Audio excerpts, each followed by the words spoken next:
Welcome to O tasty tales.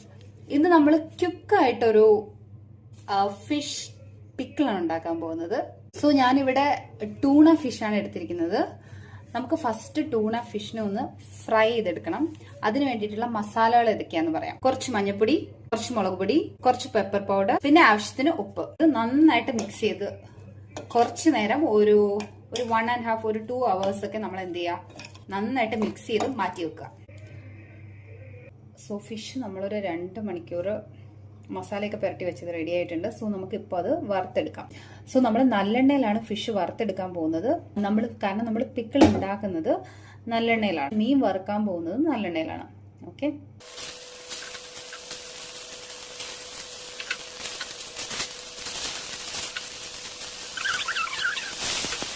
Fish നമ്മളൊരു medium ഫ്രൈയിലാണ് വറുത്തെടുക്കാൻ പോകുന്നത്. Okay, so നമ്മുടെ മീനൊക്കെ നന്നായിട്ട് മൂത്ത് വന്നിട്ടുണ്ട്. നമുക്കിതൊന്ന് കോരി മാറ്റാം. എന്നിട്ട് ഈ സെയിം പാത്രത്തിൽ തന്നെയാണ് നമ്മൾ പിക്കിൾ ഉണ്ടാക്കാൻ പോകുന്നത്. സോ ഞാൻ പറഞ്ഞതുപോലെ നമ്മൾ സെയിം ഓയിൽ തന്നെയാണ് യൂസ് ചെയ്യുന്നത് പിക്കിൾ ഉണ്ടാക്കാൻ വേണ്ടിയിട്ട്. കടുകിടുക, കുറച്ച് പച്ചമുളക്, പിന്നെ ഞാൻ കുറച്ച് ഇഞ്ചി, വെളുത്തുള്ളി, കറിവേപ്പില, പച്ചമുളക് ഇതെല്ലാം ഇടുക. ഈ ഇഞ്ചി, പച്ചമുളക്, വെളുത്തുള്ളി ഇതാണ് ഇതിൻ്റെ മെയിൻ ഇൻഗ്രീഡിയൻ്റ് എന്ന് പറഞ്ഞാൽ നമ്മൾ ഇത് നന്നായിട്ട് മുറിച്ചെടുക്കാം. സോ നമ്മുടെ വെളുത്തുള്ളിയൊക്കെ നന്നായിട്ട് മൂത്ത് വന്നിട്ടുണ്ട്. ഇനി നമുക്ക് ഇതിലോട്ട് പൊടികൾ ചേർക്കാം. കുറച്ച് മഞ്ഞൾപ്പൊടി ഓൾറെഡി നമ്മൾ ഫിഷിൽ ചേർത്തിട്ടുണ്ട്. സോ ഈ ഉള്ളിക്ക് ആവശ്യമായിട്ടുള്ള മഞ്ഞൾപ്പൊടി മാത്രം മതി. മുളക് പൊടി ഞാനിതിൽ 3 ടീസ്പൂണാണ് ചേർക്കുന്നത്. നിങ്ങൾക്ക് കുറച്ച് കൂടുതൽ എരിവൊക്കെ ആവശ്യമുണ്ടെങ്കിൽ നിങ്ങൾക്ക് അങ്ങനെ വേണമെങ്കിലും ചേർക്കാം. ഓക്കെ, നന്നായിട്ട് അതിൻ്റെ പച്ചമണം മാറുന്നത് വരെ വഴറ്റുക.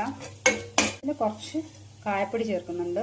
പിന്നെ ഇതിൽ ഉലുവപ്പൊടി ചേർക്കുന്നുണ്ട്. എൻ്റെ കയ്യിൽ ഇപ്പോൾ ഉലുവപ്പൊടി ഇല്ലാത്തതുകൊണ്ട് അത് ഓപ്ഷണലായിട്ട് ഞാൻ കാണിക്കുന്നു. നിങ്ങൾക്ക് വേണമെങ്കിൽ ഉലുവപ്പൊടിയും ചേർക്കാം.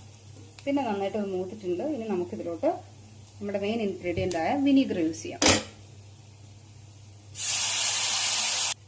ഈ മസാലയും വിനീഗറും എല്ലാം നന്നായിട്ട് സോട്ടായി കുറുകി വരുന്നത് വരെ നമുക്കിതൊന്ന് തിളപ്പിച്ചെടുക്കാം. ഈ സമയത്ത് ഉപ്പൊക്കെ നിങ്ങൾക്ക് ആഡ് ചെയ്യാം. ഞാനിതിൽ ഓൾറെഡി ഉപ്പ് ആഡ് ചെയ്തു. ഇത് നന്നായിട്ട് കുറുകി വരുന്ന സമയത്ത് വേണം നമുക്കിതിൽ നമ്മുടെ ഫിഷ് ആഡ് ചെയ്യാൻ.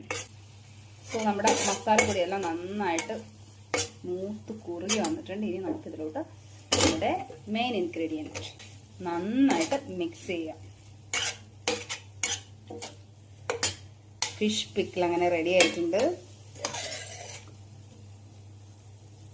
ഇത് മാത്രം മതി നമുക്ക് ചോറ് കഴിക്കാൻ. എല്ലാവരും ട്രൈ ചെയ്ത് നോക്കുക. എല്ലാവർക്കും ഇഷ്ടപ്പെടുകയാണെങ്കിൽ please like, share and subscribe. Thank you for